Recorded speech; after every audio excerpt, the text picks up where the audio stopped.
Hoy veremos la clasificación de los triángulos. Bueno, para comenzar, debemos de saber que los triángulos se clasifican de dos maneras: medida de sus lados y medida de sus ángulos. Vamos a empezar por la clasificación de medida de sus lados. Bien, empecemos con un triángulo escaleno. El triángulo escaleno es aquel que ninguno de sus lados mide lo mismo. Todos los lados deben de medir distinto. Puede ser a lo mejor de distinta manera, no solo como se muestra en el ejemplo. La condición para que sea escaleno es que ninguno de sus lados mida lo mismo. Continuemos con el isósceles. Bueno, el isósceles, como pueden darse cuenta en el ejemplo, es aquel triángulo que dos de sus lados miden lo mismo, es decir, solamente un lado es distinto a los demás.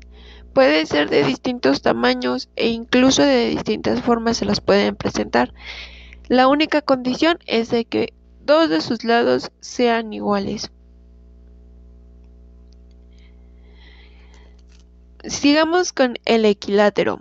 Como todos se pueden dar cuenta y se imaginan, el equilátero es aquel triángulo que sus tres lados es exactamente lo mismo, mide lo mismo. Igual, se lo pueden presentar de distinto tamaño y de distinta manera e incluso de distinta posición. La única condición para que sea un equilátero es que los tres lados midan lo mismo, como en el ejemplo. Los tres lados son exactamente iguales. Ahora pasemos a la clasificación por la medida de sus ángulos. Bien, empecemos con un agudo o acutángulo. Estos triángulos tienen la única característica de que sus ángulos interiores miden menos de 90 grados, teniendo en cuenta que la suma de los tres ángulos nos da 180 grados en todos los triángulos.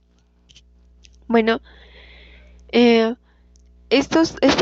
triángulo se caracteriza porque ninguno de sus ángulos llega a medir 90 grados, todo es menor a 90 grados. Bien, veamos el triángulo rectángulo. El triángulo rectángulo es que tiene un ángulo que mide 90 grados, es el único que tiene esa característica, y todos los demás de sus ángulos llegan a medir 45, 35, 25, dependiendo el triángulo, y siempre teniendo en cuenta que la suma de sus tres ángulos deben de medir 180. Y terminemos con un obtusángulo o obtuso. Este triángulo, su única característica es de uno de sus ángulos es obtuso, bien, es mayor a 90 grados. Todos los demás o los otros dos son menores, el único que es mayor es 1. Con eso se puede caracterizar este triángulo de esa manera.